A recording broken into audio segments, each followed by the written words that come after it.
worse? Western politicians gay. That's another thing, and that is what kind of leads me to believe that a lot of these people are being blackmailed and they're being selected for these positions. I mean, Emmanuel Macron is a homosexual. There's no question about that. Zelensky is a homosexual. Yep. You've got I was going to say, I almost said Fidel Castro. Trudeau, Fidel's son. You got Trudeau. He's a homosexual. Yep. Barack Obama was a homosexual. Yep. And then finally, when we get in the West, a president who's definitely not a homosexual, Donald Trump, they just freak out. They completely lose their minds. This guy cannot be president. He's not allowed to be president because there's no aspect of the most extreme form of blackmail, which is like, if we know that you have engaged in pedophilia, that you've been involved in any of these weird sexual scenarios, we can control you in office. Yeah. And there's obviously, the deep state thing is not a conspiracy theory. It's part of the reason why they didn't want Tucker to conduct that interview with Putin, because the first thing Putin said is like, I don't deal with your president. I'm dealing with the CIA. Yeah. Right? That is the deep state. He's like, you couldn't even president, I don't talk to him. The CIA is who's controlling your nations, which means that our democracy, the republic, it's an illusion. Yep. Oh, 100% true.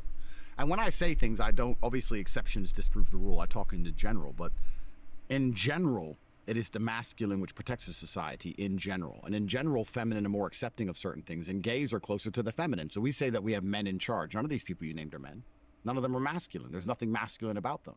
The true masculine essence is being prepared to die on a hill. And the number one thing we died for since the dawn of human time was our land and our women and our children. That's what we died for. And the reason we were prepared to die for them is because we know we could never be assimilated into another tribe. If there was another tribe on the other side of the hill, even if they outnumbered us 10-1, we knew that if they managed to get into the village, we were dead. The women can assimilate into their tribe because the women can join their tribe and have children. The women will be taken. We die. So we were prepared to fight. So the masculine essence, truthfully, is to be able to stand up against an army you know you can't beat and fight to the bitter end. And that's why they don't want anyone masculine in power, because then they can't be influenced. We just talked about those shadow figures making the phone calls. We don't want anyone who sends their like Trump and says, no, I don't care. That's not how this is going to go. So they like weakness. So even the idea of having a man in charge, all these people we just named aren't men. They're homosexual, which brings them pretty much close to girls. And when I say girls, not in a negative, insulting way, I'm trying to explain the feminine mindset of we can assimilate with the enemy more than we must fight and die on this hill with the enemy. And that's why they're doing it all. And you're right, it's certainly a coincidence. And it's also an extremely interesting coincidence that, global homo, LGBT, that is the culture of the West now.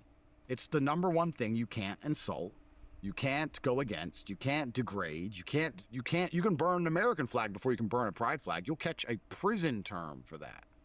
It's truly the new God. You can insult Jesus all day long, but you can't insult